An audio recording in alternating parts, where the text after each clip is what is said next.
think what really struck me about that too is that's financial gain without having to increase land mass, without having to increase any kind of like infrastructure or additional tools or resources for that. And that feels pretty remarkable for farmers of that.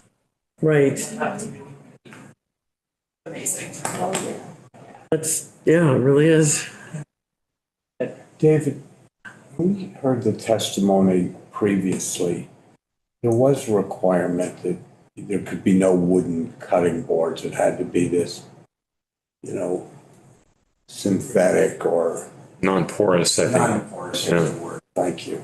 And there had to be hot and cold running water on the premises. There had to be potable water on the premises. And the clothing changed from each step daily, but so those are already base requirements for any slaughter. So you're saying we heard that earlier in the week? I thought we did, but it's. From Mike. I'm not absolutely certain that we heard all of those things, but I think it's a. And maybe I'm blending Demetrius's. Well, we did hear, that's right, we did hear that.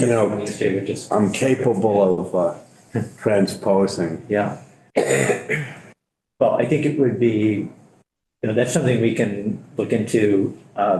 If it's not explicit, it needs to be explicit. It sounds like, at least from these farmers, that it wouldn't be anything they weren't prepared to do if they're not already doing it. Yeah, I mean, I think Representative Supranat reminded us that of the requirements under the USDA guidelines, which indeed are what we are following in the state of Vermont. So I'm a little bit, not wanting to add burden. And if there is already, if these things are already required, if the testimony from the agency is that sometimes they don't happen, I don't know that a new requirement wouldn't be subject to the same reality. And so I just want to be careful of sort of reduplicating the guidelines that are already sort of right. And I think it is possibly it's a related question anyway as to why it's not happening. But I think I suspect we're all on the same page for this. John. What would happen in the courts if, say, Heather sold a bird right now in pieces, a whole bird in pieces, and then the state said, you're not allowed to do that, and you said, I'm following USDA guidelines? So as it stands, sorry, did you want to say something? No. Okay. Yeah, I'd like to hear what you're. Okay. Yeah. Sure. So as it stands, yes, I would be following technically the laws that are laid out in USDA, but the USDA has given the states the authority to determine their own laws around slaughter and processing. they go above and beyond. That go above and beyond what is already existing. So I would be breaking state law, and I would not be allowed to do that. So even though the USDA allows it, we are allowed to also have our own regulations on that. That are more restrictive. That are more restrictive. And this is considered more restrictive. Which the whole bird. currently have. Yeah. Yeah, I would say so. Yeah. I think so. Representative Levitt. I was just going to say, and Heather, this might go to you. The thing the little tiny red flag for me was when the inspector said, we'd like to register everybody. And I'm thinking about, 3 of my local farmers at my farmer's market who sell whole chickens, who I don't think, they probably sell 100 chickens a year. So I just, what is your sense in the field of how people are going to respond to a possible registry? I think that is not an uncommon request from the agency. I think farmers who are existing, say, within the raw milk sector already have to have records and labels that monthly or annually they have to submit to the agency. So I don't think it would add a particular burden or onus on the farmer.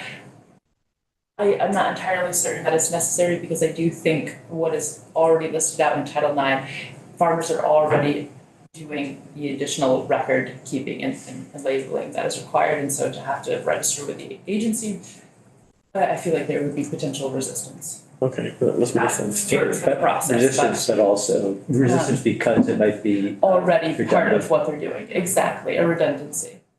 There does seem to be a gray zone though around the ground meat issue. I mean, she would prefer it not being done, but it's not statutory in your law. Would we consider adding that? It is not expressly said, but under the interpretation that Michael Brady gave us, he thinks that it would be allowed. It would be, Right. right, so that's what I'm saying, maybe we should not allow it. Because we don't want to give this program a bad name should there be a foodborne illness situation.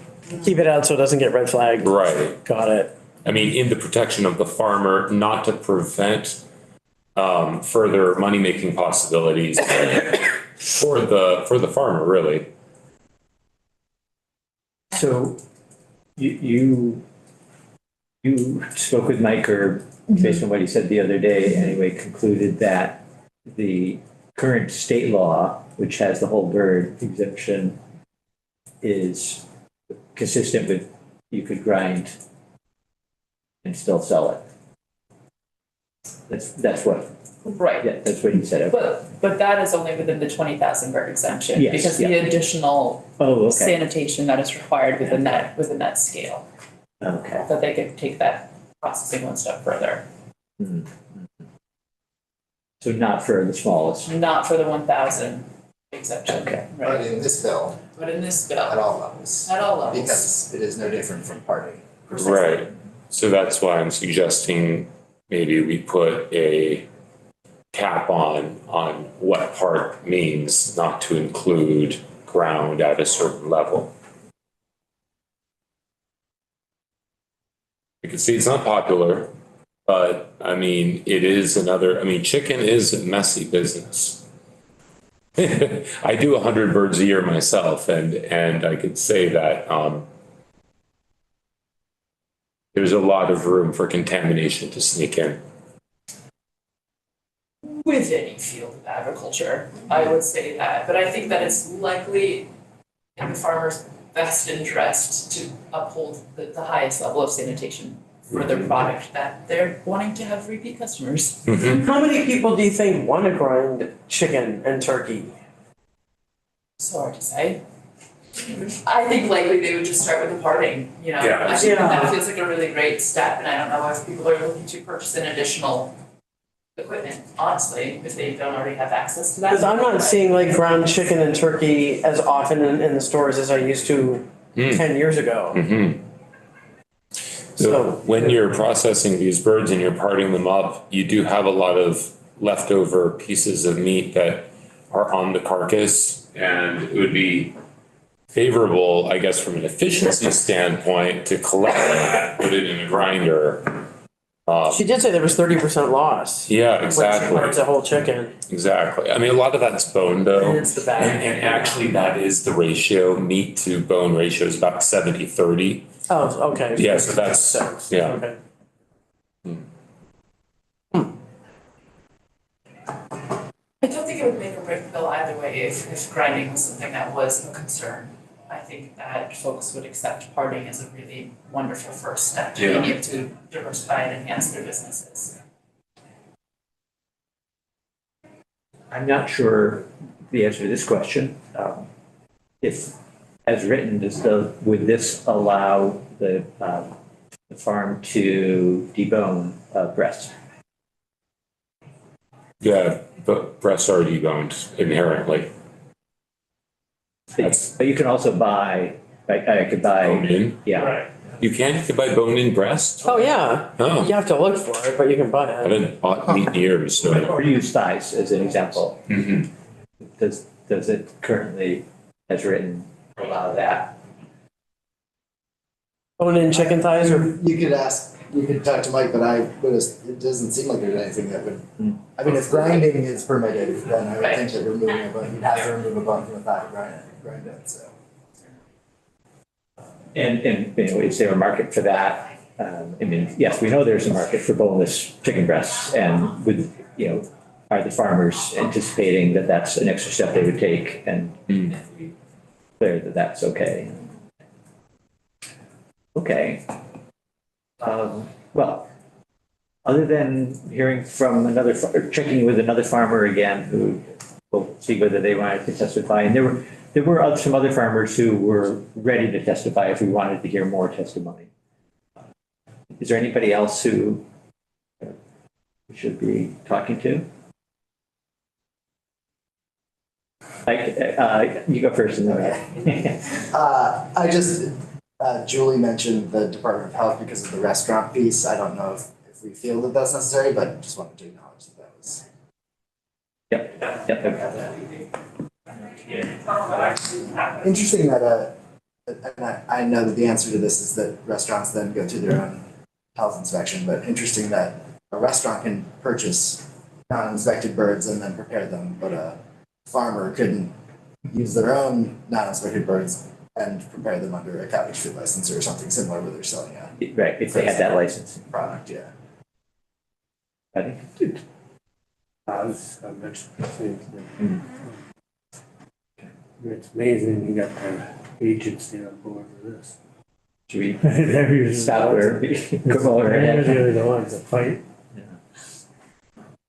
Uh, us on it. Okay, yeah, no, I think we may hear from the Department of Health, and we can reach out to them. Be proactive about it. Good. Well, I appreciate the robust conversation around this, and why don't we stop for the afternoon? 3. Yes. Got another full